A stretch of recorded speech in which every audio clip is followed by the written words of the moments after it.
Hello and welcome. My name is Meepolis, they, he, she, and today's pick is Miss Davis, a graphic biography, and for lack of clear pronunciation guidance, written by Sybille Titeux de la Croix, art by Amazing Améziane, translated by Jenna Allen. Originally published in French in 2020, it was subsequently translated into English and published by Fantagraphics in 2023. Way back in 2018, I read and reviewed another graphic biography by this pair of French creators about Muhammad Ali. I had middling feelings about that title, but as a general Angela Davis appreciator, I figured I should check out the only English language graphic biography of hers when I saw it on my library's new acquisition page. Fair warning, I found it to be pretty deeply flawed, which is kind of depressing given its singular status. Content notes for gun violence, bombing, Klan hoods, child abuse, police violence, sexual harassment, and imprisonment. And keywords that came to mind: Black Panthers, COINTELPRO, communism, and journalism. The summary is, quote, in Miss Davis, the acclaimed French cartooning duo tell a story of this seminal revolutionary 1970s icon through an accessible graphic novel narrative. Born in 1944 in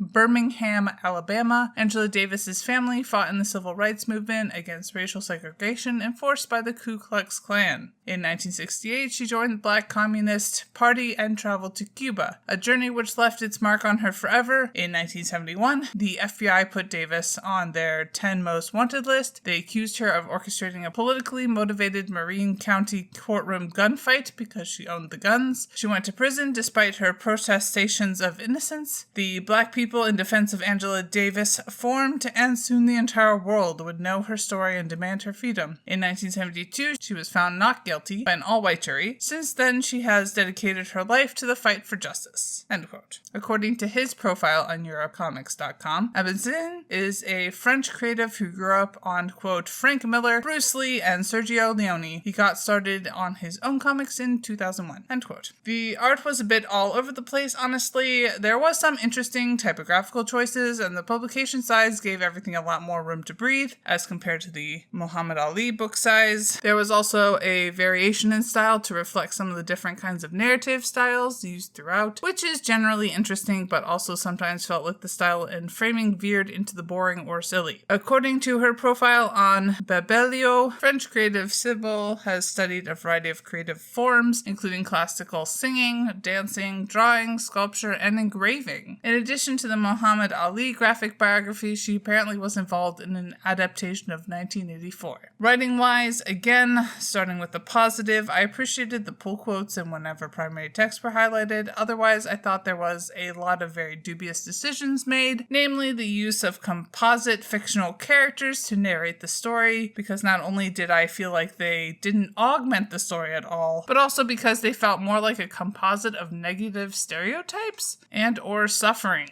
I'm pretty sure that making 99% of the Black characters, particularly the Black men, seem so deeply horrible in contrast to Angela and her real family and friends does not really reflect Davis's politics very well. Looking at the different intersecting identities, as I always do, as I already hinted at, I wasn't really impressed by the quality of the representation, particularly when it came to race. That said, there was a pretty heavy bias towards the female end of the gender binary spectrum, which, if we are only going to represent binary cis-het people, is still a nice change from a lot of political histories I've read. During some parts of Davis's imprisonment, it did feel like there was a nod given to how many inmates are also disabled. Perhaps unsurprisingly, there was a bit more discussion of class than I am generally used to, although it still felt like a very light touch. Place was mentioned a few times, mostly because it was tied to particular historical events. Wrapping things up, if you couldn't already tell, I am not horribly impressed by Miss Davis. The book, not the person. It's rather depressing that there hasn't been any other graphic novels dedicated to this pivotal figure that can actually do her justice. Link in the cards to some other titles about the Black Panthers in general, I guess. Bye y'all, keep reading, and remember all colonial settler states are a lie. And Literally Graphic is created on land that should be given back to the traditional landholders, which in this case is, to my knowledge, the Mississaugas of the Credit First Nation, an Anishinaabe people, the Haudenosaunee Confederacy, and the Huron-Wendat Nation.